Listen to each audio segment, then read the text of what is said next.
Elle est l'un des visages forts de l'information. Outre son émission Apolline Matin, Apolline de Malherbe a le plaisir d'être aux commandes du face-à-face de BFM TV.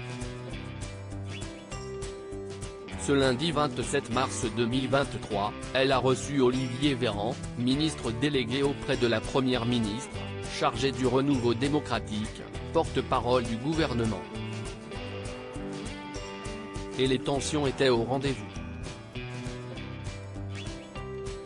Depuis plusieurs semaines, la France est marquée par les grèves contre les réformes des retraites. Une situation qui n'est a priori pas près de changer puisque le recours à l'article 49.3 a mis le feu aux poudres. Ce sujet, Apolline de Malherbe l'a bien entendu évoquer lors de son entretien avec Olivier Véran, en ce début de semaine. Elle a tout d'abord rappelé que la première ministre Elisabeth Borne avait déclaré à la AFP la veille ne plus vouloir recourir au 49.3 en dehors des textes budgétaires. Est-ce qu'il faut entendre « Je m'engage à ne plus utiliser le 49.3 » l'a-t-elle ensuite questionné. Ambiance tendue sur le plateau. Je suis porte-parole du gouvernement donc je suis porte-parole aussi de la première ministre, mais je me garde d'interpréter les mots à sa place. La Constitution autorise un gouvernement, lorsqu'il est potentiellement mis en minorité, à recourir à un outil constitutionnel qui s'appelle le 49.3.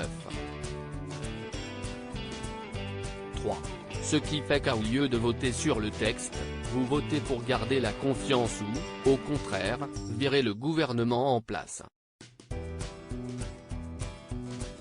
Si est un vote extrêmement puissant, a alors déclaré Olivier Véran dans un premier temps.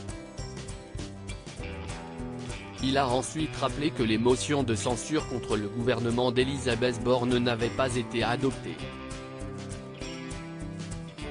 À 9 voix près effectivement, votre gouvernement a été sauvé. A donc précisé la mère de famille. Olivier Véran a ensuite poursuivi en expliquant que la Constitution avait été modifiée par Nicolas Sarkozy. Ce qui autorise à l'utiliser sur tous les textes budgétaires et une fois par session parlementaire sur d'autres textes, d'autres natures, a-t-il déclaré. Mais il a vite été coupé dans son discours par Apolline de Malherbe qui a répliqué que les gens ont très bien compris désormais comment fonctionnait le 49.3. Vous êtes en train de me faire un cours constitutionnel, mais on n'est plus là, a-t-elle ajouté. Et de lui demander s'il y avait du nouveau dans la déclaration d'Elisabeth Borne, que si est tout ce qu'elle souhaitait savoir. Ambiance.